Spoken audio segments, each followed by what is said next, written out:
What is happening, YouTube?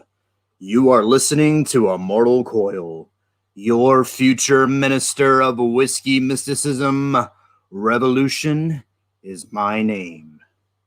It is 6:45 p.m. on the West Coast, Pacific Standard Time, Wednesday, the 7th of July, 2021. And it is time to get savage. What the fuck is happening, people? I invite you all to lift high what it is you are imbibing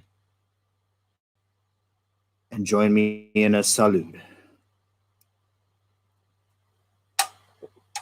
Here's to us what is like us, not a goddamn thing. Good to see you tonight. It's a good time to take a few minutes to remind you to put your little fuckers to bed, because this is not a show for children. We're going to say plenty of fuck words and probably some other words I haven't thought of yet. Joining us, we got Taylor Emmons in the house. What the fuck is happening, my good savage? Always here on a Wednesday. Good to see you, sir. And a hidden person who has not gone ahead and said what up in the chat yet. So what up, mystery person? We're going to go ahead and start this off with a bow of respect, as it were. Richard Donner, who created Superman, Lethal Weapon, and The Goonies, directed, as it were, died this week at age 91. I've seen the tributes go around, a couple of really touching videos, but before we got too far into any fuckery, I wanted to go ahead and acknowledge this monumental passing. It says here, appropriately enough on Deadline, Richard Donner, the prolific Hollywood director and producer whose helming credits include some of the most iconic movies of the 70s and 80s, including the Christopher Reeve, Hail Christopher Reeve, starring Superman, The Goonies, and the Mel Gibson, Danny Glover buddy cop series Lethal Weapon, has died. He was 91. Donner passed away Monday, according to his wife, the producer Lauren Schuler Donner, and his business manager. No cause of death has been revealed. I think he probably just died peacefully in his sleep and was carried aloft to Valhalla, probably by Superman. Bronx-born Donner, a genial man with a booming voice, started his career directing for television. His TV credits includes a laundry list of staple shows from the 60s, including Route 66, The Rifleman, Simplify, The Twilight Zone, Do-Do-Do-Do, The Man from U.N.C.L.E., who the star actually convinced Jimmy Page to play his guitar with the bow, Gilligan's Island, May You Never Find Your Way Home, Sir, with those two hot women, Perry Mason, one of the best fucking Aussie songs written, and The Wild Wild West. His debut feature, X-15 in 1961 with Charles fucking Bronson and a young Mary Tyler Moore, was followed by the 1968 crime comedy Salt and Pepper, starring Sammy Davis Jr. and Peter Lawford, and 1969's Lola, L-O-L-A, Lola, with motherfucking Charles Bronson and Susan George once again. He seeked the films full-time with 76's spooky The Omen. Man, this guy was a fucking titan. Look at him. That led to 1978's Superman, the original superhero movie that starred Christopher Reeve as the Man of Steel, along with Margot Kidder, Marlon fucking Brando, Jor-El himself, Gene Hackman, the perfect twerpy Lex Luthor, and Ned Beatty. The Warner Brothers blockbuster, with a budget of about $55 million, grossed more than $300 million at the global box office. This is another movie that John Williams wrote the fucking score to, so it's no wonder. And 1978, $300 million. It's a lot more than $300 million today, kids. The first movie tentpole based on a superhero comic character, it scored 3 Oscar nominations and won a Special Academy Award for its visual effects. Not many people know this too, but David Prowse, the body inside Lord Vader, trained Christopher Reeve for his role in this movie. It also cast the die for the future, for the superhero franchise space now dominated by the Marvel Cinematic Universe and the Disney Universe of films. Despite a dispute with the producers, famously resulted in Donner taking his name off directing The Magnificent Superman 2 when Richard Lester was brought in after Donner had shot the majority of the movie. A director's cut of the film with many of the excised Donner-directed scenes was released in 2006. Sounds familiar? Hasn't been a recent thing with DC, has it? By that time, however, Donner had moved on to other blockbuster successes in just about every genre, directing Jackie Gleason and Richard Pryor in The Toy. We got Lady Hawk and, of course, The fucking Goonies. That pick about a group of friends hunt for treasure and come of age in coastal Astoria, Oregon. The script penned by Chris Columbus based on a story by Steven Spielberg. I actually drove by that house in Astoria, Oregon. You are not allowed to go there, and they will feed you to your dogs and shoot you and happy to leave you as shot dog shit on the side of the sidewalk. So yeah, we lost a fucking heavyweight there. And nothing gold can stay, obviously. So once again, Richard Donner, we salute you. Hail, sir. Hail, sir. All right. One more slightly amusing story. I saw this in Newsweek, actually, today as I was heading to work. A bunch of fucking bullshit pop up as Boy 11 becomes second youngest graduate ever, plans to make humans immortal. Well, boy, how the fuck do you plan to do that? An 11-year-old child prodigy has become one of the youngest ever college graduates after obtaining a bachelor's degree in physics at the University of Antwerp, Belgium. Lawrence Simons from the Belgium city of Austin got a higher distinction than all other students after graduating with 85%. Simons also completed the course after just 1 year, rather than the usual 3 years. At 11 years old, Simon is now the world's second youngest graduate, behind Michael Kearney, who received his degree in anthropology from the University of South Alabama in 1994, age 10. Not to shit all over your achievement there, Michael Kearney, but is it really hard to graduate from South Alabama? I want to know that in 1994. If we have any other Alabama alumni, sound off. Simons could have graduated even younger, but he dropped out of Eindhoven University in the Netherlands in 2019 when he was 9 years old, after officials refused to let him graduate before his 10th birthday on December 26th. What the fuck is wrong with these people? Doesn't Eindhoven University want that distinction? Don't they want this kid's face hanging in their wall of "we did this"?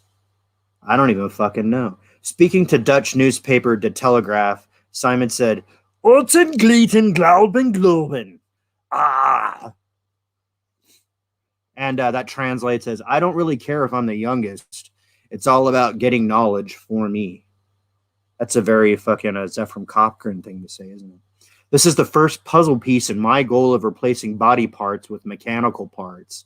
What? Immortality, that is my goal. That ain't immortality, son. I'll have something to say. I want to be able to replace as many body parts as possible with mechanical parts. I've mapped out a path to get there. You can see it as a big puzzle. Quantum physics, the study of the smallest particles, is the first piece of that puzzle. No, sir. And this is kind of what separates a young mind from an old mind. Replacing body parts with mechanical parts. Immortality. Replace as many body parts as possible. Now, within that same organism, if you want to replace everything except the fucking brain with mechanical parts, that's General Grievous right there. That's Darth Vader right there. I don't know if that's a kind of life worth living. You know, sure, your brain can live forever, but like if you want to live forever as a fucking one of those fucking birds that like tip over every minute and drink some shit out of a shot glass, I don't know, son. Uh, if you're talking about making more realistic prostheses, uh, maybe that is a better goal. But I don't know. I don't know that replacing your natural organic components with longer lasting artificial components is really the way to achieve immortality. I don't know that that's a very fine philosophical question, isn't it? A fine topic for whiskey mysticism and savage spirituality. Um, this fucking kid is talking about immortality at 11 years old. I don't know, Sunny Jim. Perhaps our moments are more beautiful because our uh, lives are so fleeting. That's like a poetic sort of thing. You remember that scene from Troy where Brad Pitt, he's like trying to get with Briseis in his tent, and he's like, "I'll tell you something about the fucking gods is that they envy us for our mortality." I think it's probably something closer to that. Um, in the physical worlds, in the physical realms, immortality perhaps is a trap because you're stuck inside your own perspective. I mean, the only thing stopping us from perceiving the great mystery as it is our fucking monkey mind, you know, and unless you have the chance to divorce yourself occasionally from the monkey mind, you can probably make some serious perceptive mistakes about reality, right?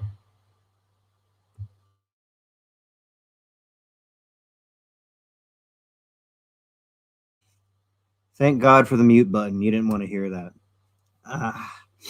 So subscribe to Newsweek if you want to hear more about young Sonny Jim there. Shit, did that shit even fucking change tabs? Did I just go off about this kid with Richard Donner in the pilot seat? I think I did. I think I did. Well, maybe think about Richard Donner. Whoa. Oh God, I love StreamYard, don't you guys? Can't even fucking work the thing half the time.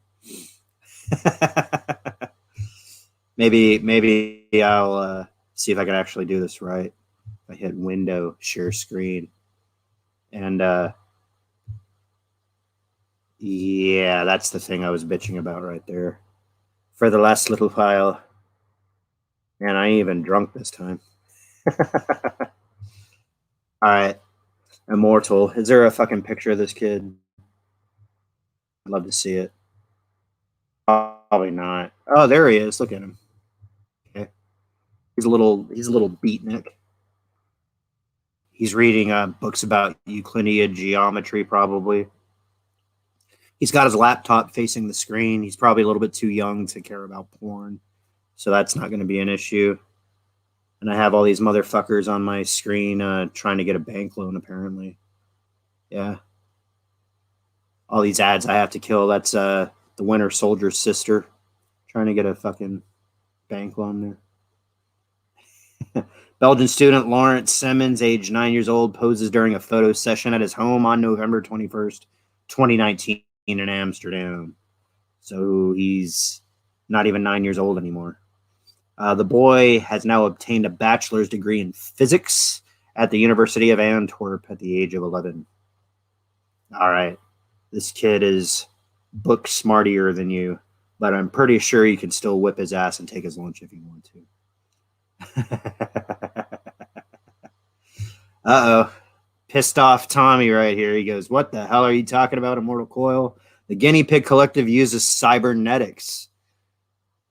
Well, so your Guinea Pig Collective is they are immortal guinea pigs, immortal rodentia, here to chew our balls. Fuck. Oh man. Well, shit, fuckers. How the hell is everybody? Um, Tommy's coming in here nibbling, of course. Saying what's up. Well, what's up with you, beautiful people? Um, I got a new job. And no, that doesn't mean that I'm gonna abandon you fuckers out in the YouTubeosphere. I got a new day job, which means that I probably, if I knock on hardwood, such as my cranium or at times my penis, means that I will have a chance of actually getting no shit broadband internet. And then all these people who are kind enough to have me on their show, I won't suffer from lag time anymore. And I could probably even have guests and host shit from time to time. Wouldn't that be great? Wouldn't that be special? Yeah, I switched jobs. I used to do rough-in construction plumbing. I switched jobs to where I'm learning several different trades at the same time. I'm shadowing alongside my brother, who's going to teach me a little bit about framing, a little bit about HVAC, a little bit about finish and trim. So, yeah, that comes with a big fat pay raise and pressing forward. Let's see, Taylor M says a short week. He has his ass kicked. Shit. I keep on forgetting that it's the day it's supposed to be. Tommy's internet is horrendous as well. Shit, dude. I hear you, man. And that's one of the trepidations I have about all this is like, okay, I'm going to come and pay Comcast or whoever to come and cut a hole in the side of my fucking wall, jack off my home wiring, and give me supposedly unlimited lightning fast internet access for however many per month they choose to pile on at the same time. And number one, I'm not even going to be home most of the time. So it's just going to be sitting there flopping in the proverbial wind. Or I'm going to be sitting around trying to jump on a stream with author Stephen Walton or Sporking News Podcast or, some of my other friends who are massively more famous and successful than I am, partially because they have internet access. And it's going to be that jerk show thing that I keep on doing where, oh God, I was on Stephen Walton's Rogue Entertainment and I had such a bad fucking delay that he was asking questions that I was starting to answer 2 minutes after he actually had asked them. Just chats in the fucking green room going, yeah, dude, your shit's like delayed massively. Like, all right, I'll just fuck off to the chat then and let you guys do it. That's all good. My time is coming. The savages will arise. I'll have an army of guinea pigs with me and several undead immortals. Yes. Tommy says, we are the Legion vast. 10-4 Ghost Rider. Good boy. Tommy says HVAC's about to blow the fuck up. Yeah, there's several trades like that where you can just pretty much walk the earth and show up anywhere and get a job. So that's my end game, as it were. I'll collect all the trades on an infinity gauntlet and then just get out there and continue to find new and creative ways to injure myself in the job, in the workforce. Yeah, several grievous injuries. I bounced a fucking drill off my face in the last 2 weeks of my plumbing career. I'll go ahead and start this up. I think I showed you guys. It's right there. You see that? See that right there? And then I got my first like little sheet metal cut, my first little prick. And it wasn't even like terrible. It's like my brother handed me some 10 snips and he's like, okay, here you go. Here's how you do it. and I think I just held the floppy piece wrong, and it oh so ever gently grazed my my fuck you finger. That's my favorite finger. My fuck you finger. I don't even know if you guys can see that. But you can see it on my ring finger. My fuck you finger is a little bit too yeah.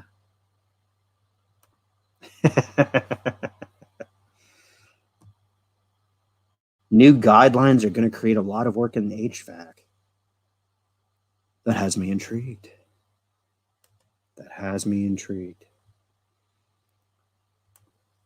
Well, shit, guys, it's good to hear from you. It's been a week, I must say. It's been quite the week. I'm actually trying to load the next news tab, but there's this like big ugly fucking pop-up hanky piece of shit that I okay, there he goes. Because you guys don't deserve that. Nobody deserves that. This article here, I thought it was really, really amusing. Oh, it came back, you ugly little Cubert game. What is that? It's like a surprise ad. Get off my screen. I fucking hate you. Well, it says Anakin learns a lesson in Star Wars Adventures 2020 number 6. I saw this. Close ad. Can you go away now? Can you please fuck off now? Can you please fuck off my screen? This is terrible. Right. Close, you motherfucker. Do they come up with a fucking pop-up ad that just is unkillable? Fucking kill you first and then kill you second. Kill it, Padme. Kill it, Anakin. That's a youngling. All right, it says cover image for Star Wars Adventures number 2020 by Frank. The actual synopsis says Padme and Anakin have grand plans to have a romantic night together after a long separation. Romantic night together. Is this where Padme gets Skywalkered? But before they get a chance to get together, Anakin is Jedi napped by a group of outlaws. Now it's up to Padme to use all her cunning, to infiltrate the outlaw group and rescue him. Then get a glimpse of the times of the High Republic with the Story of the Nile in shops today for $3.99. But and that sounds stupid, doesn't it? But Bleeding fucking Cool, who is occasionally cool, Jude Terror is pretty fucking cool here, put his own synopsis in it, and it is literary gold. Listen to this. In this preview of Star Wars Adventures 2020 number 6, Anakin Skywalker struggles with his space sexism and suggests that Padme get herself out of danger and let him handle all the Star Warsing. Of course, that doesn't go over very well, but Anakin is quick to adapt and agrees to work together with Padme to escape their predicament. You know what? He's really not a bad guy after all, is he? I hope these two have a really happy future together. Check out the preview below. God damn, Jude Terror, you made me chuckle. You made me laugh. You know what doesn't make me laugh? This goddamn pop-up ad that won't go away. But it's okay. I like you. I like you, Jude Terror. That was Fandom Menace worthy. If you made that a YouTube video, people would watch that. Yes, they would. I know because I'm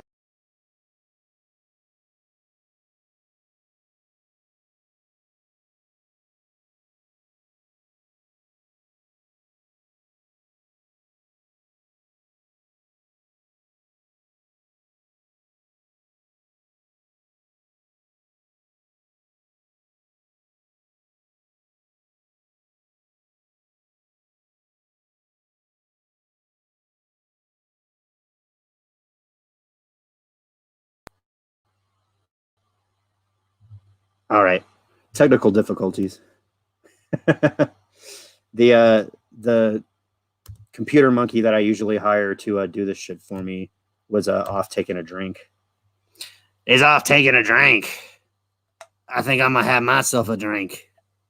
So go ahead once again, lift it high, tip it back, tickle your gullet. What the hell are we? All right. I saw this thing happen yesterday. And a couple of bigger channels didn't quite kill it with overexposure, so I might actually be able to create a video about this. Just get my fucking shit fired up. Gonna share a Chrome tab. And what I saw was that there is a thing called Star Wars Visions. Star Wars Visions. This is something that Disney Lucasfilm has approached Japanese anime studios, like no shit anime studios. And I'm not talking about fuckers who like to cop the anime style. These are actual Japanese people who have produced Japanese movies and stories and won awards in Japan for the shit that they do as they do it. What Disney did is they went and they said, hey, we want to have you guys write original Star Wars stories and set it more or less in Japan. Give it like a hyper Japanese aesthetic. It still has to be about Star Wars and utilize Star Wars physics and technology, but the look of it should be whatever you want it to be. And the story, aside from obeying Star Wars universe laws, can be whatever you want it to be. So I am going to turn on my camera and we're going to do a reaction to this trailer. So I have shared audio. If something fucky happens, please let me know in the chat. Star Wars Visions is going to be an exciting anime anthology series coming to Disney Plus in September. Japanese animation inspired a lot of the people at Lucasfilm over the years. We loved the idea of seeing Star Wars expressed in that way. Each one of these studios that we approached, we found hardcore Star Wars fans. They all had a story they wanted to tell. 初めてスター・ウォーズの企画って言ったらもうあれなんかこのような夢のようなことができるのかなというふうにはちょっと思いましたね。Okay. いやもうついに来たなと。もう待ってました。その時の提案の内容がこれスター・ウォーズでこれやっていいのかっていうなんか面白いものだったんで。We were looking for something from the heart and soul of the individual creators. They are their visions through the lens of Star Wars. There are so many genres at play, big and bold, romantic and sweeping, funny, comedic. で、この作品独自の、スタイルとしては、ロックオペラということで、日本の山岳文化みたいなことをしっかり描けたらな。万国共の二Dark Side つが生まれ Twins. て、 That それ sounds がどう interesting. なるのかというのが基本的な設定ですね。ライトセーバーって子 Nice 供の lightsabers. 夢が Look at 詰ま that. ったガジェットだと思うんですよね。で、それをさらに今回僕はもうちょっと和のテイスト。Got the disc emitter. It's pretty good. We tried to have some creepy Japanese baby vintage feeling. We couldn't skip the Astro Boy influence. People love Astro Boy. どちらかといえば自分は最初象徴的な A furry. まあさっき言ったように That'll make the furries 人間 happy. の姿をしてない主人公にしたかった。スターズみたいな時代劇を作りたいマスターとパダワンが未知の敵みたいなのに遭遇するっていうお話ですね。本当に最後はスターズあればだったなと思います。We feel so fortunate to be working with these filmmakers. There are so many opportunities to reflect Japanese storytelling in a Star Wars universe. Star Wars Visions is completely different than everything else in Star Wars storytelling. audiences will fall in love with it.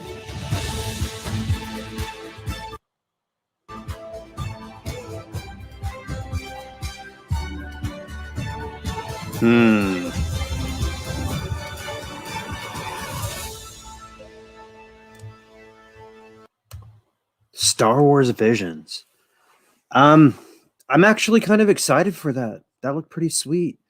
One of the things that I think is a heavy criticism of mine for Disney Lucasfilm is that in this post Kylo Ren, Rey fucking finishing up the Skywalker saga, they have stopped looking at Jedi and Sith.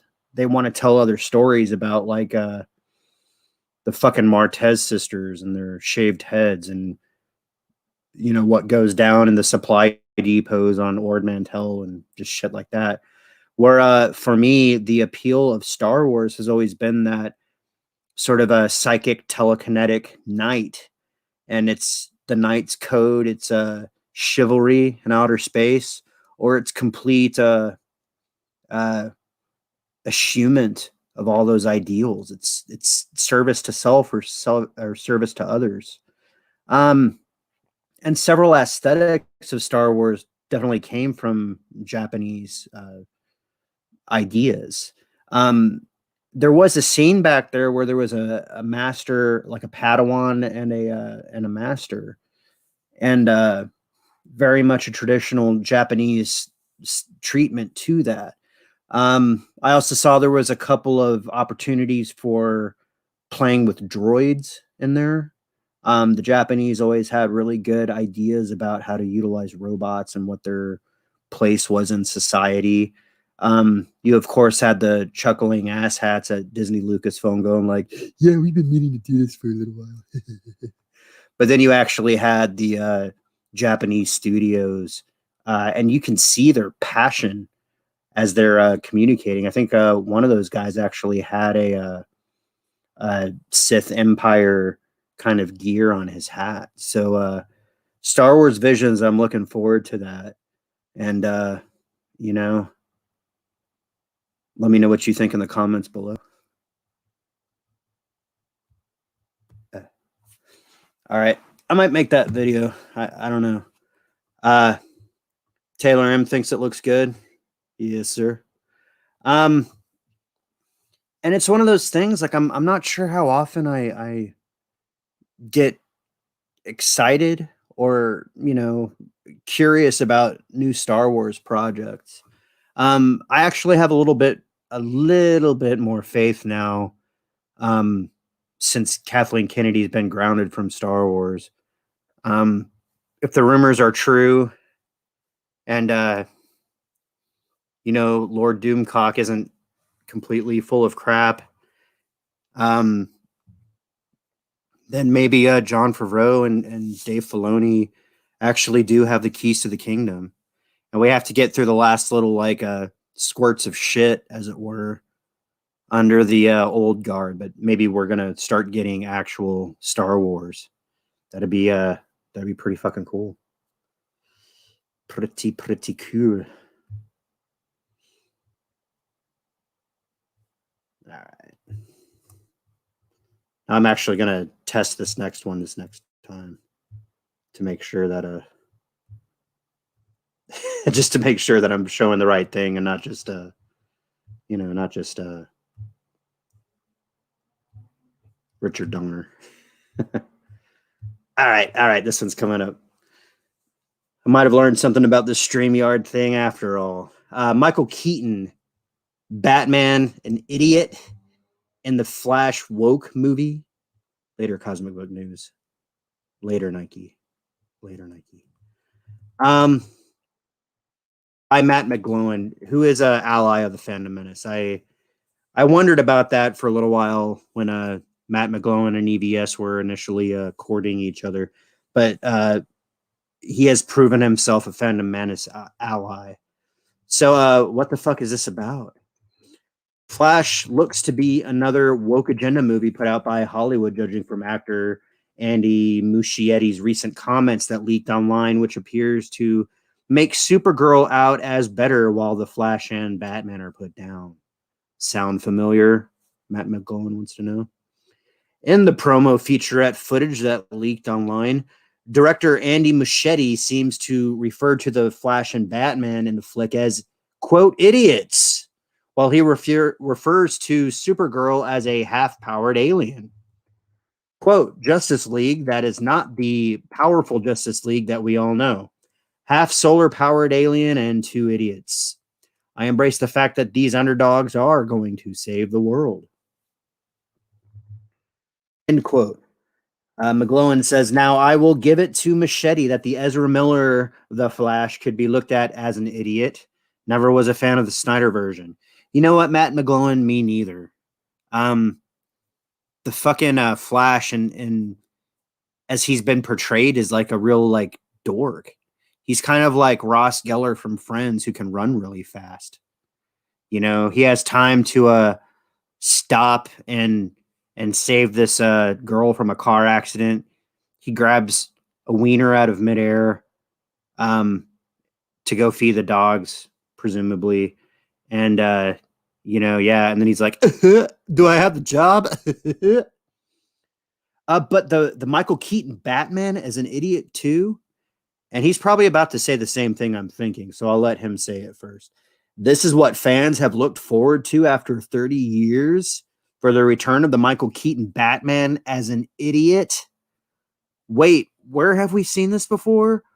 Oh, it's Star Wars: The Last Jedi all over again with Michael Keaton's Batman treated similar to how Mark Hamill's Luke Skywalker was ruined for the sake of political correctness. Ah, that classic Batman logo from our childhoods, spattered with blood, which could be a fucking thing in itself, but not to be if this rumor is true. Oh, look, we got He-Man hanging out over there, and Hugh Jackman teases Wolverine and Kevin Feige. We might have to circle back to that, my savages. So the Flash movie sees the Flash and Batman trying to save the world, but they are idiots. So Supergirl, who apparently is not an idiot, is also helping to save the world. So how are the two idiots going to save the world? Answer, they are not. It will be Supergirl. Recall, there is also the rumor that the Michael Keaton Batman will be sticking around the DC films, but what is his role? Why, it's to prop up Batgirl, not Batman Beyond, Batgirl. How fucking stupid are they?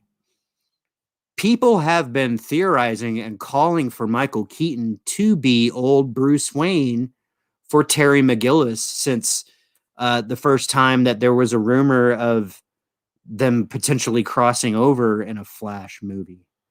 That's the only logical course I could see happening. You know, but Batman as an idiot? It could be possible that since Andy Muschietti is from Argentina, that he used a poor choice of words, and bear in mind the footage isn't official, it was leaked. So if it ever does get released, the footage could be changed, but if anything, it certainly offers that the Flash and the Michael Keaton Batman, quote, look bad, while Supergirl, quote, looks good. Which, of course, is the woke Hollywood agenda of making female characters look bad at the expense of male characters and quality content and story. I don't think he quite wrote that right. I think the female characters were supposed to look superior at the expense of male characters and quality content and story. But I get your drift, Matt McGlowan. It could also be possible that Muschietti wasn't talking about the Keaton Batman, but then who? The Ben Affleck Batman? And if so, it really doesn't change anything, as the Flash and said character are still idiots while Supergirl is not. Guess we know why Muschietti posted that bloody Keaton Batman image. Good luck. I like that. Yeah, Michael Keaton being made to be an idiot. Would there even be the modern superhero movie without Batman 1989? I certainly know that Christopher Nolan couldn't have done what he did, let alone Heath Ledger, in the Batman sandbox without Tim Burton and Michael fucking Keaton. So why the hell, DC, would you shit all over these characters? We, of course, know why here in the Fandom Menace, and that's a rhetorical question. However, it is the rhetorical question that must be asked. The question of questions for all time, so long as we live in this crazy fucking screeching I, me, mine, me too identity politic hell. You know, I certainly didn't wait 30 years for my Batman to come back and be a dipshit. You know, Michael Keaton's portrayal of Bruce Wayne and Batman was the first portrayal of him outside of comic books and graphic novels as a serious character. The only other portrayals we got were Super Friends and Adam West and Burt Ward in the 1960s, which was a campy, funny, you know, Saturday morning cartoon kind of show, except I think it was prime time back in the 60s. But nevertheless, it wasn't taken seriously. It was the Joker like tap dancing back and forth in a cave going while somebody was tied up to a chair while a fucking circular saw was slowly coming towards their skull, you know, and the fucking narrator's like, will she die? Won't she? Tune in next week. Batman's not a fucking idiot. Batman's not a fucking idiot. Ezra Miller could be an idiot. I kind of already think he is. But Michael Keaton's not an idiot. I'm not certain of his politics. I do not know. And the fact that I don't know means that he probably hasn't been too noisy about it.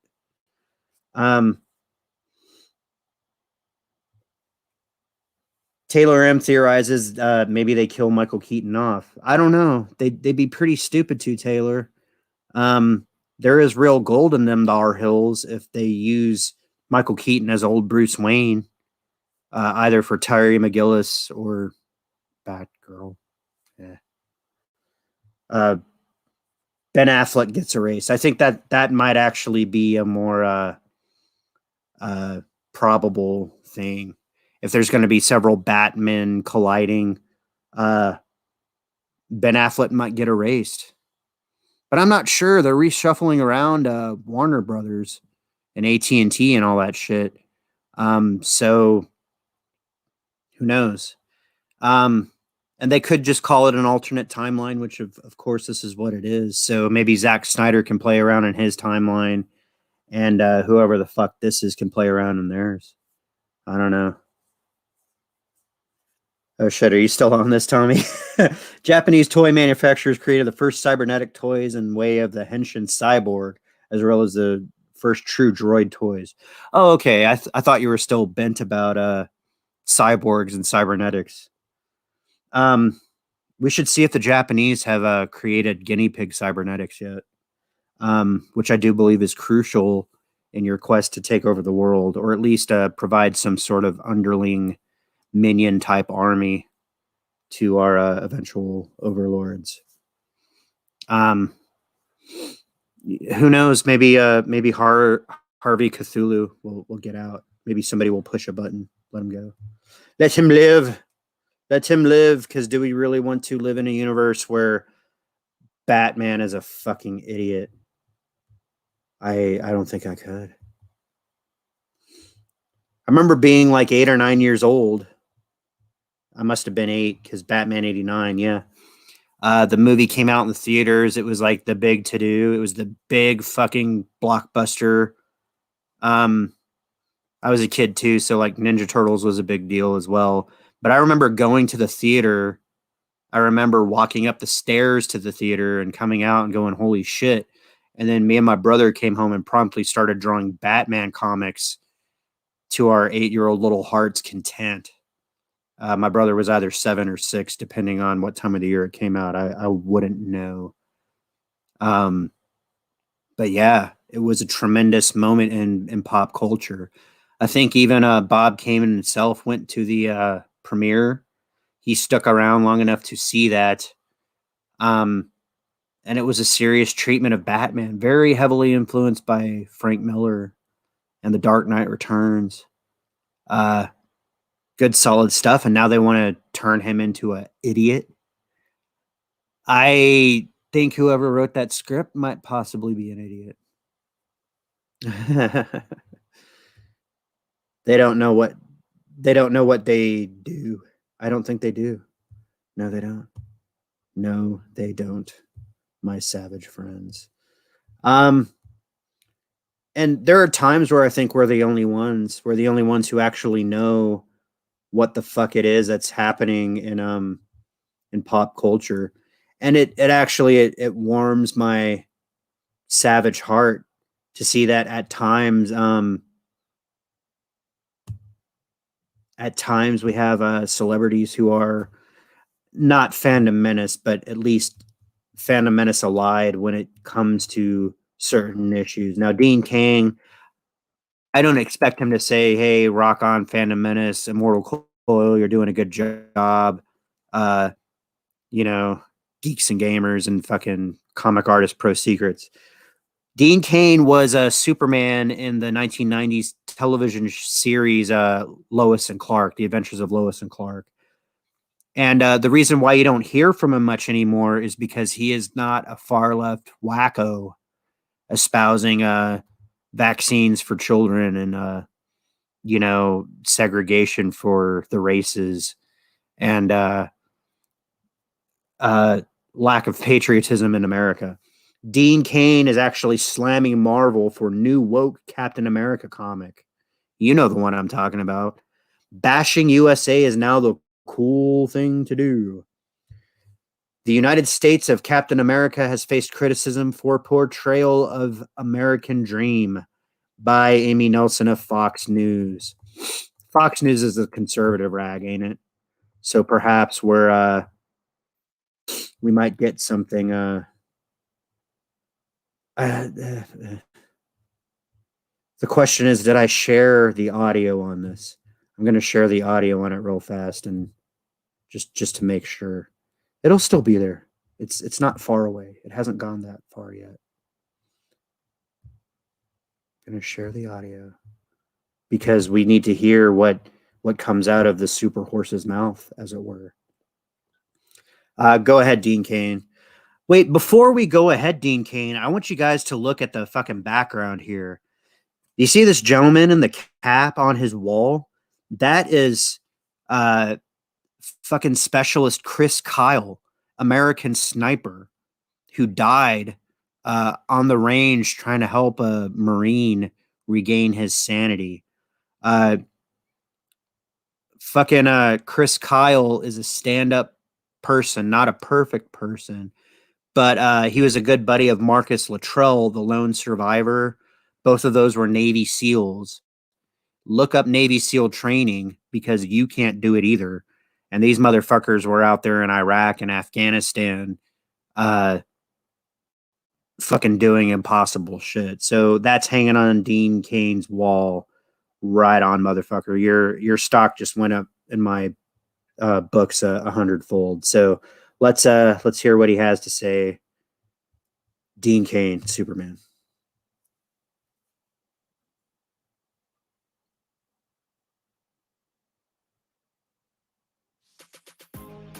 Oh, fuck you, Target. And I am so excited to announce. All right, fuck off, Target. There's some lovely homes for you guys. Oh my god, look at my shows. Betting starts at $20. Oh my god. All right. I love Captain America. I love the concept of Captain America, but I am so tired of all of this wokeness and anti-Americanism. We just celebrated our 245th birthday. In my opinion, America is the greatest country in history. It's not perfect. We are constantly striving for a more perfect union, as we all know, but I believe she's the most fair, equitable country ever, with more opportunity than anyone's ever seen. And that's why people are clamoring to get here from all over the globe. I agree with Senator Tom Cotton, who was on a couple days ago, who said that perhaps captain needs to be demoted to lieutenant, because I think that makes good sense. We're here, America has its founding principles, which I firmly believe in. I believe in individual freedom. I believe in equality of opportunity, not outcome, competition, the ability to compete fairly, hard work, which brings you success and brings you material wealth, which in turn gives you self-reliance. That's what everybody wants on the face of this planet. That's what everybody strives for. That's why they're trying to come here. And I find, this wokeness, it's pervasive. It goes through everything. It's in our school system. The cool thing to do today is bash America. The comic books do it. The schools indoctrinate our kids. They do that. Our movies, our television shows is full of it. Celebrities, actors, athletes, the media, they love to bash America. I don't get it. I wonder to myself often, do these people ever travel outside of America? Do they go to other countries where they have to deal with governments who aren't anywhere near as fair as the United States? I don't think they do. I do it all the time, and I kiss the soil when I get back here. Fuck yeah. Hail Superman. Arthritis pain holding you back? Not arthritis pain. Fuck arthritis pain. Yeah. Dude. So succinct, so to the point. That's why you're never going to hear from this motherfucker again, which is sad. Truth, justice, the American way, the actual ideals of America, which this gentleman is speaking to, is something that does not get lauded enough in the narrative, in the media show. What they're really doing is they're trying to promote an agenda to take America down. They're trying to do it economically. They're trying to do it structurally and socially. They're trying to make socialism cool to our young.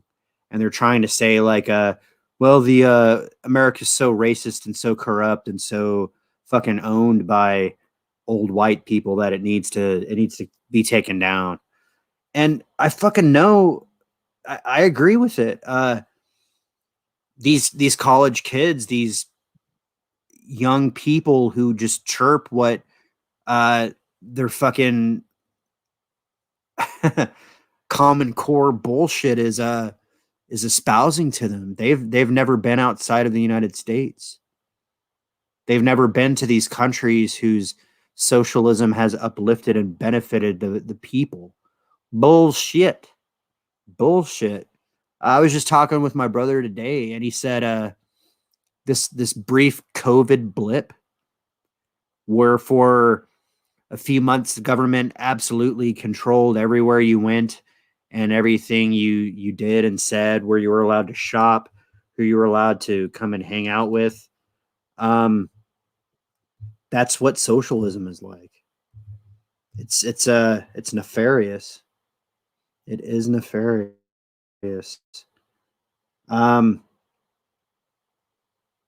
Yeah, there's no way to get a still shot on this without having to watch bullshit TV, right? That's not Wayne Newton, that's Donny Osmond, isn't it? Yeah. Donny Osmond. He's opening soon, folks. Okay. No, we got to get a better picture of him.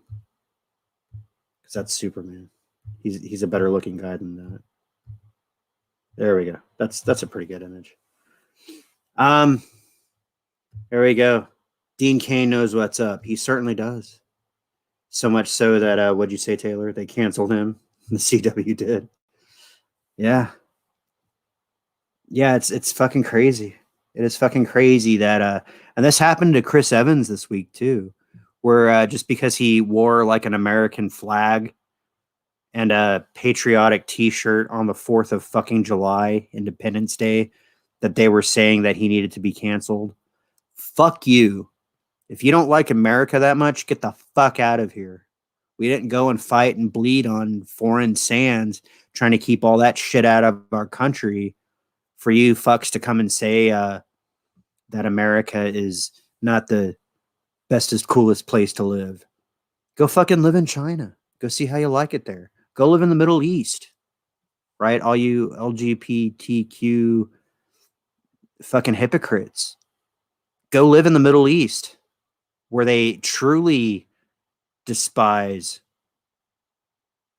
gay people and bisexual people and all that kind of shit. No, you don't want to do that? You'd rather stay here? Right? It's fucking insane. It is fucking insane. So here we go. Dean Cain, Superman, tired of wokeism and anti-Americanism. Marvel is facing backlash for its latest comic, The United States of Captain America, which says the American dream isn't real. Issue 1 of the new comic states, the first American dream is the one that isn't real.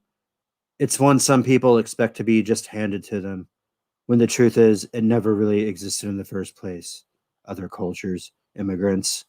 We're at our best when we keep no one out. A good dream is shared radically, shared with everyone. When something isn't shared, it can become the American lie. The former Superman TV star said it appears the cool, fashionable thing to do is bash America and hate America. And we just listened to that, so we don't need to hear him say it again. The U.S. is no longer supporting the norm. Supporting the flag of the red, white, and blue of the United States of America makes me a revolutionary in some terms, which I'm fine with. Somebody buy this man a beer. Cain remains optimistic, however, saying that patriotism will return to the mainstream when education emphasizes the opportunity afforded in the U.S. Yes, sir. I believe the pendulum will swing back openly to appreciating American values, the Constitution, the Bill of Rights, as soon as people start studying them in school again. Yes. Yes. Let your kids read the fucking Constitution and the Bill of Rights. Let them understand that shit. Let them understand. Tommy says a chapter of BLM just recently said the American flag is a symbol of oppression and racist. Bunch of communist idiots. They think that the American flag is a symbol of oppression? Did they even study history? And racism? Did they even study history? No. The American flag stands for freedom from oppression, freedom from tyranny. The Gadsden flag, which a lot of people like to shit all over. Give me liberty or give me death. Don't tread on me. All that shit. That is purebred, 100% American patriotism. You guys know the real reason why all that shit's unpopular, right? It's because America is the last bastion of freedom in the world, even as limped and fucked up and hobbled as we all are. Collectively. Not anybody listening to this program. You guys know what's up. But they want to say that we are all these fucking terrible things because they want to shatter us, because we are armed to the teeth and we are the last thing keeping true freedom alive in the world, on planet Earth in the 21st century. Isn't that fucking crazy? It's up to you and me, people. You and me. Because if you won't do it, you know who else is going to do it? No one. Nobody. Hail Superman. Yes. Yes. All right. Shit, we're fucking cruising right along, aren't we? All right. I do want to hop back onto YouTube for a second. And I doubt that this is going to come out. All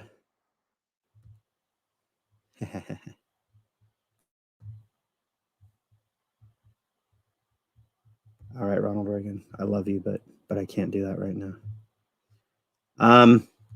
Gonna hop onto my channel real fast because I have actually been fucking around with an actual video. I'm making a Darth Vader video, and if you guys remember a couple weeks ago, I was kind of going off about how Star Wars comics is utilizing Darth Vader in a very uncool way. And it's not showing up in my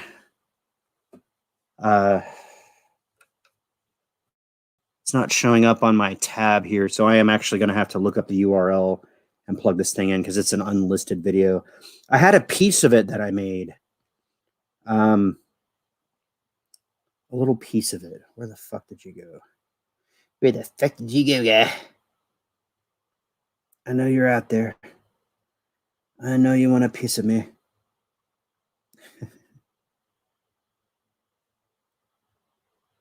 This is the part that's always the hardest because, this is the part that I really want to have handled beforehand. Not by most popular. If I sort by most popular, I'm never going to see it. I guess I have to go to YouTube Studio to fucking find this thing. But basically, essentially what I did is I took a chunk of this video and I wanted to... Let's see. There we go. I wanted to show the idiocy of one of the characters in this comic book. So I reenacted panels from the 2020 Darth Vader comic book. And kind of did it in that style that if you guys have seen videos from like Lore Master or Star Wars Theory or Star Wars Bessie, I kind of copped that style, but I gave this dude Ochi of Bestoon the most ridiculous fucking voice I could, because this guy's a fucking joke. I hate Ochi of Bestoon. I don't like him as a character. I don't like how they are utilizing him in this comic book adaptation, because essentially this character should never have existed. Ochi of Bestoon is just this terrible character that they invented so that Rey could have something to look for to kill time on screen, because they didn't actually have a movie prepared. I probably should have had this up earlier. It's just going to sit there and fucking think.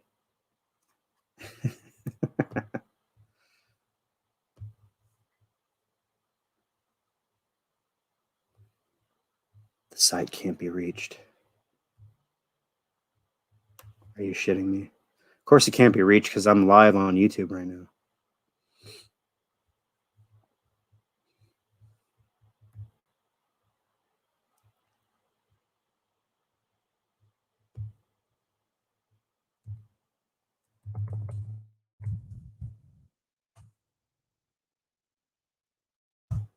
There has to be a way to do this on YouTube, right? Where you have a private video.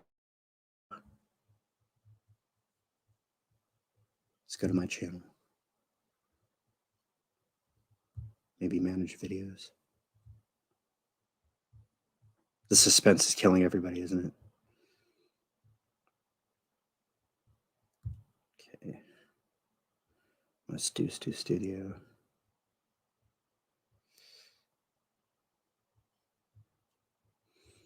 There it is, video link. Ha!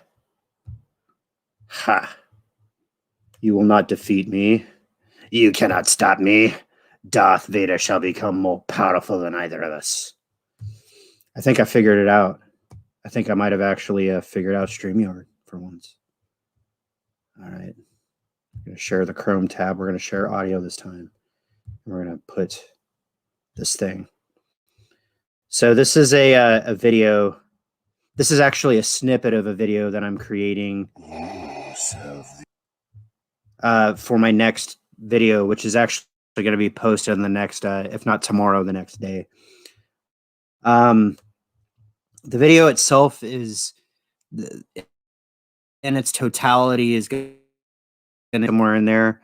But this is the actual comic book panel part that I purposefully made Ochi of Bestoon out to sound like Ochi of Buffoon, because he is a joke. He is completely ridiculous. I did the best Darth Vader I could, and I had some like studio trickery to help. I do a pretty good Palpatine already, so basically I did that. I added some sound effects. I did not add any music, and I'm not sure what YouTube did with my sound levels, so hopefully everything is where it should be. I invite you guys to check out this preview for my next video. Look at what I can do. You serve the Emperor. What does he want? You, Dad! Beyond that, his plans. What have you seen? Nothing! You lie. You can't beat him! He has more power than you can imagine! I have seen his powers and yours, and I have survived them. You don't understand, Sith Lord! I'm talking about real power, and the kind you can't defeat with the laser sword! Power beyond your understanding and mine! Power that only the Emperor could build! I took this from the Eye. I know it leads to the Emperor's secrets. Tell me how it works. Right! There! Plug it into your nav systems. It'll show you the way! To Exegol! Exegol. Wait! What's this? What? Is this all you have? Unlimited power. Beyond anything you have ever experienced. All in my hands. You feel it burning your flesh and mind, ready to incinerate you in an instant. And you know you cannot fight it. So how can you claim it? Pain, fear, anger, power. It's the path you have chosen, time and time again. But somehow need to choose it again, time and time again. If you walk with me, you will never escape this terrible pain. But only in this way can you share my power.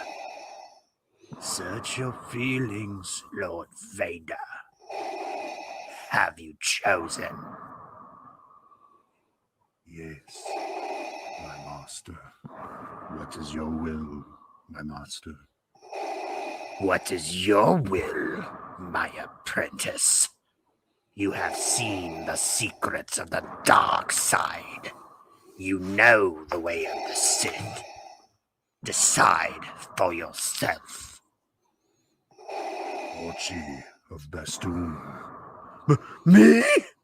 My lord? Go on, assassin. Everyone has their role to play. You see, Goku? If you don't deal with Lord Vader, Lord Vader deals with you!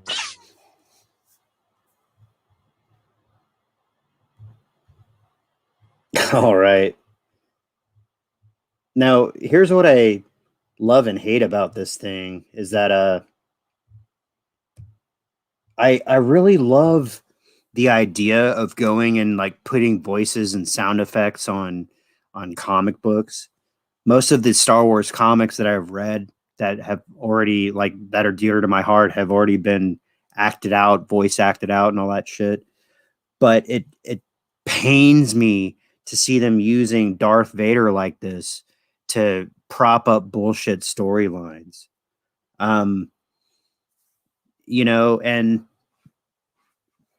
I'm going to refrain from saying too much about this since it's the point of my next video. But Darth Vader is somebody that needs to be shown the utmost respect in Star Wars, because Star Wars is the story of Darth Vader. And all this ancillary fucking, you know, Knights of the Old Republic and Grogu the space baby and, you know, Ahsoka Snips and all the shit's just to add gravitas to the tragedy of Darth Vader. So there are parts of this story that are pretty fucking good, but the fact that they're using it to fill in plot holes and lend credence and justifications to hastily arrived at choices in the sequel trilogy is very, very, very bad no-no. Very bad no-no. The fandom menace will come for you. Tommy's digging that. I have the support of the guinea pigs. Thank you, Taylor M. Cool video. I appreciate that, guys. What I ought to do sometime is find a video or find a comic book that I actually like and try to do that. You know, I have all these like aspirations. Like, I don't want to solely be a channel that bitches about shit. I want to the end goal of all of the fandom menace fucking stern look on our face and our hands folded and our toes tapping is because we want a return to storytelling. You know, you can tell new stories, you can tell as many new stories as you can cook up in your hearts, but it has to be faithful to the mythos, and it has to carry the tradition that we grew up in and add to it. Very much the same way that we got in the very last episode of The Mandalorian. The Mandalorian did that for us for a minute before all that other shit kind of shit on it. If I ever need an extra voice, let me know. We might have to cook something up, Tommy. There's probably a couple of motherfuckers in the groups that we have going on back there that would be very good for story. Yeah, we'll have to work on that, sir. Anyways, this video is coming out later this week, probably tomorrow or the next day. When it does, if you're subscribed and you have the bell ring and fucking all that shit for this channel, you will get a notification as soon as it comes out. And if you follow me on Twitter, then you will also see when I tweet that out. Tommy, you have a wrench. If you could throw my Twitter handle into the chat right there. Yeah, we'll get this thing up and running. We will get this thing up and running. I actually kind of wanted to do a little like fucking noise back here because in the context of the comics, and I kind of jumped around from different issues of the comic. Darth Vader discovers Palpatine's planet-killing fleet on Exegol, and it's powered by this huge like mountain-sized kyber crystal, which the Emperor has corrupted with pain and hate and anger and all that shit. I actually wanted to do some like kind of strange like eerie noise building up as the Emperor is talking to Darth Vader. So I think I know how to do that. I'm either going to use like a keyboard or do some like weird feedbacky dissonance thing on my guitar or something. Well, I'll figure it out. I'll have it up there. But I was actually kind of wondering if all the audio levels were mixed properly. I'm wearing headphones, so they sounded fine to me. So yeah, there we go. That's what I like to do sometimes when I'm actually running a YouTube channel and not just not just bitching, not just bishing. All right. Now I got one last bitch to hash out, and it's kind of the same thing that we saw going around making the rounds of the fandom menace, and it's this fucking thing that Kevin Smith has dug himself into. And here's the bane of being a less subscribed to channel, a smaller channel, is that a lot of the big dogs, they'll go in and they'll like hop on something as soon as it fucking happens. So you're either going to be sounding somewhat like them in your critique, or you're just going to be later to the table. So that's why the Savage Perspective is a team. So go listen to all the people who hop on these articles at first, and when you're ready to come back and hear the Savage Perspective, join me on Wednesdays, will you? That deserves another toast. Salud, motherfuckers. All right, what did we learn today from Bounding into Comics? Netflix director claims King Grayskull and Andra race swapped in Masters of the Universe Revelations because new characters could be easily rejected. You mean we don't want bullshit characters in our stories? Are you serious? So you don't want to make up new characters because we'll reject them? So you're going to change our characters and make us reject those too? Motherfucker. In response to a fan who complained about the race swapping of characters in Kevin Smith's upcoming Netflix-produced Masters of the Universe Revelation series, which has thus far seen both Andra and King Grayskull changed in such a way from their original forms, Netflix director of original series Ted Biaselli has revealed that the production team made the decision to alter the two characters out of a fear that the new characters could be easily rejected. Man, look at that fucking artwork right there. Masters of the Universe Revelation. You got fucking Skeletor out there looking badass. Teela, that's the Teela we remember. Evil Lyn. Both cartoon characters that I didn't understand why at a young age that I wanted to watch quite a bit. And He-Man, the blonde, muscular guy that I would never be, but that's okay. I wasn't shitting on myself because I wasn't a blonde, blue-eyed, He-Man. I was still like, fucking holding my power sword up and by the power of Grayskull. Pardon me. On July 3rd, just days before its slated July 7th release date, Bleeding Cool founder Rich Johnston published a report on a particular panel from the premiere issue of Dark Horse's Masters of the Universe Revelation prequel comic series, which recently leaked online. In the leaked panel, it is revealed that in this continuity, I liked how they said that, in this continuity, King Grayskull, the historical ruler of Eternia, whose power fuels Prince Adam's transformation into He-Man, is now a black man. A black man.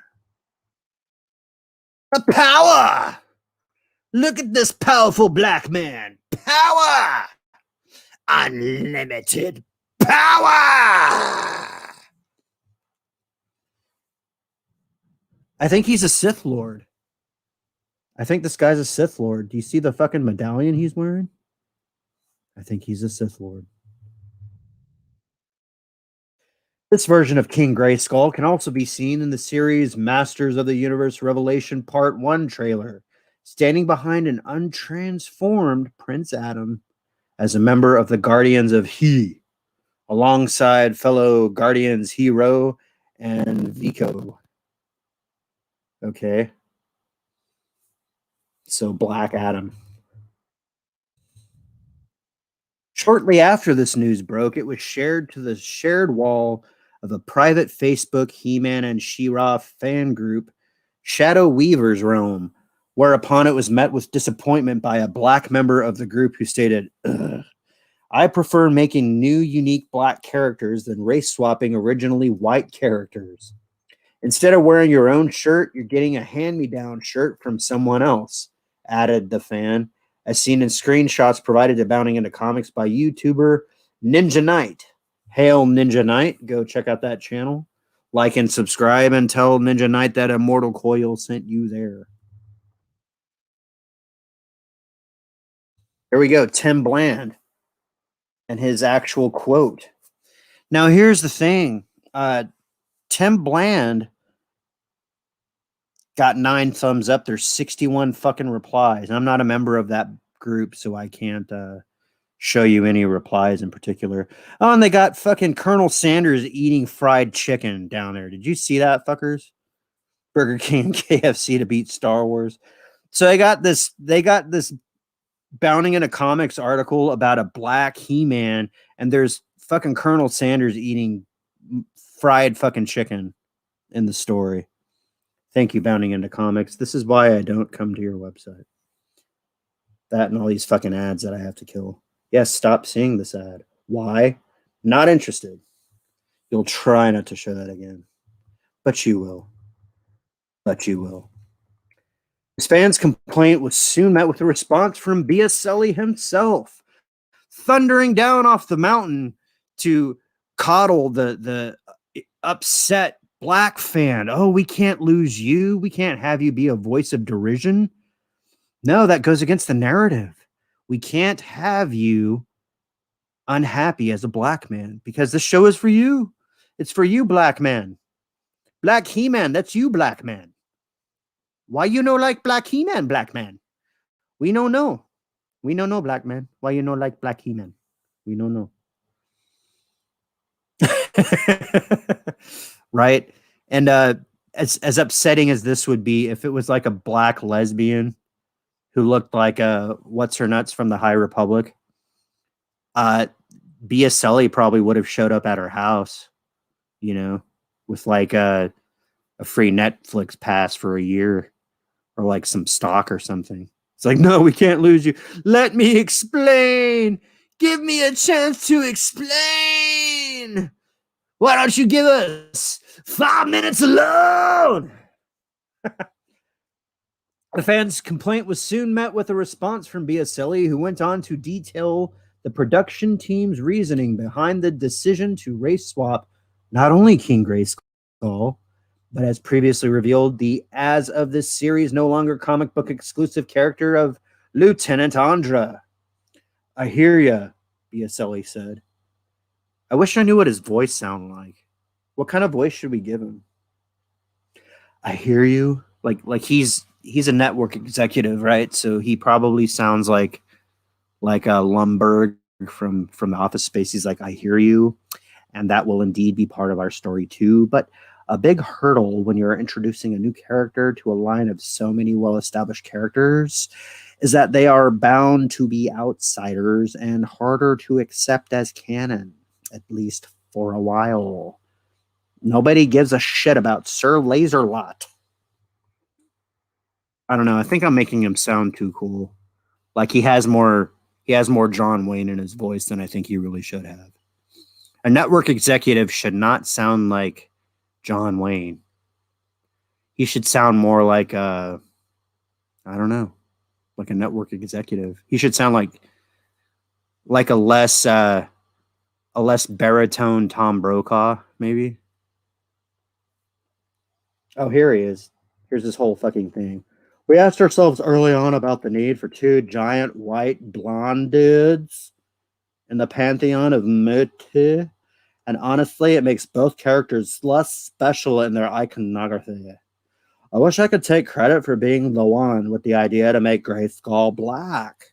Because now in the history of the champions of Grayskull, a black man has a role of prominence, as opposed to just being a guy with a clamp who's being King Randor's bodyguard. Are you shitting on King Randor's royal guard, Tim Biaselli? Maybe that black man is the only man in the fucking universe who could protect King Randor without giving He-Man / Prince Adam's secret away. You ever thought about that? And you're saying it's not okay to have 2 giant white blonde dudes. So instead of being racist towards black people, you're being racist towards white people. Which is okay, apparently, now. It's okay to be racist to white people. It's perfectly fine. It's perfectly fine. I was talking to my brother the other day, and he was saying a person he was talking to says that white people can't experience racism. They can only experience prejudice. Bullshit. You know what my brother said? He said those are synonyms. Ooh, there's a college word for you, synonyms. It's multisyllabic. It means look at the fuck up because it means the same fucking thing. On the specific race swapping of King Grayskull, Biaselli explained, we asked ourselves early on about the need for giant white blonde dudes in the pantheon of Masters of the Universe, and honestly, it makes both characters blah, blah, blah, blah, blah, blah. And then I thought it was fitting there was a toilet paper ad because this quote is complete shit. Okay, so there's Clamp Champ right there. That's actually a pretty sweet looking device. He has like a metal fucking girder on. He's got red fur underwear and red fur boots. He's a pretty strong looking motherfucker. Look at that. He kind of looks like what's his fuck? He used to bodybuild alongside Arnold Schwarzenegger. You know what I'm talking about? He might have even been Mr. Olympia.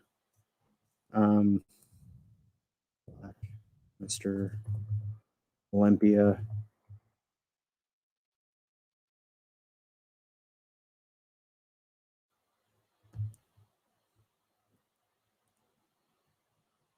Serge, somebody? Was it Serge? Serge Nubray? I'm going to figure this out. Yeah, this guy. Serge Nubray. I'm going to share a screen. I'm going to share a screen. Serge Nubray. Look at this motherfucker. Look at this guy. Fucking cut. Look at that guy. Okay. I wish I could share two screens at the same time. It's not wanting me to. Might have to share a window to a fall. All right, there's He-Man, dude, the Clamp Champ. There's Serge Nubray. Right? They should get Serge Nubray to be fucking Clamp Champ in the... right? And fucking Ted Biaselli is shitting on this character. He's like, no, that's not enough. Being the Royal Guard's not enough. We got to make He-Man's grandpappy into a, black man.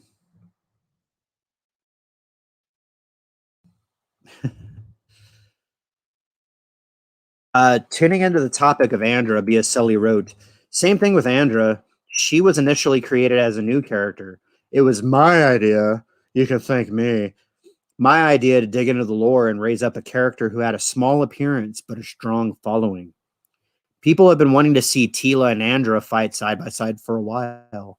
And by people, he means the people at Netflix. Netflix people, not the fans, wanted to see them fight side by side as opposed to creating a new character that could be easily rejected. Honestly, and he's going to say this again, do we need two badass redheads? So he doesn't like blondes. He doesn't like redheads. Motu had no women of color, and we saw an opportunity and took it. Why not give little black girls a hero that looks like him? Yeah. Toss those little black girls a cookie crumb. Toss them a little, watermelon seed? Because they have no imagination and they can't idolize people who don't look like them. Hell no. Biaselli then asked the fan, honestly, do we really need two badass redheads? Before explaining that decision to race swap, no women of color and blah, blah, blah. So here they are. The Masters of the Universe Revelation. We got Orko. We got, Griffin Newman as Orko. We got Tiffany Smith as Andra. We got Sarah Michelle Gellar as Teela, who's going to be the star of the show. Justin Long as Roboto, and Lena Headley as Evil Lynn. Evil Lena Headley. I wonder if Evil Lynn's going to fuck her brother in this one. I don't know. The first issue of Masters of the Universe Revelation prequel series is currently set to release today, while Kevin Smith's animated series of the same name will debut on July 23rd. What do you make of Biaselli's explanation? Sound off like you got a pair. Like you got a pair. Masters of the Universe Revelation. We can see the chats fucking wound up about this. Tommy says they are so woke they don't even realize how pandering their writing is. Yeah. And insulting. We're going to make this point again on this channel, and we got to thank Snowdub for digging this up, is that if you are a redhead or a blonde legacy character in New Woke Hollywood, you're going to get race swapped and possibly gender swapped and possibly have your sexual identity changed as well. All of these things are very, very important to woke Hollywood. I've seen someone else, Tommy says, make a good point about new characters being accepted. Cobra Kai was one of them. Oh, a burn from the Guinea Pig Collective. Ted Biaselli. Yeah, good fucking point. If new diverse characters are not well received, how come Cobra Kai is such a big fucking success? They're going on their 4th season coming out soon. I'm chomping at the bit. I'm hard and like drooly at the end, waiting for this fucking show to come out. They got black lesbians and fucking head shaved motherfuckers and tattooed, weirdos. Nobody fucking gives a shit because you know what? They honored the legacy and they carried on the show with actual good storytelling. You get just enough of what's going on with the old fuckers, and then you get the drama with the young kids. And then it becomes a cross-generational thing where the conflict between the adults is being mirrored in the actions of their kids. Very astute storytelling, very astute showrunners and creators who involved the actual actors in the roles that they cherished and hired them on as executive producers, and I would also imagine as screen consultants. Yes, very good point. Ted Biaselli, you just got nibbled the fuck out by Tommy and the Guinea Pig Collective. Bank on diversity. Ugh. Taylor M. Ugh. The Phantom Menace. Ugh. Savage spirituality. Ugh.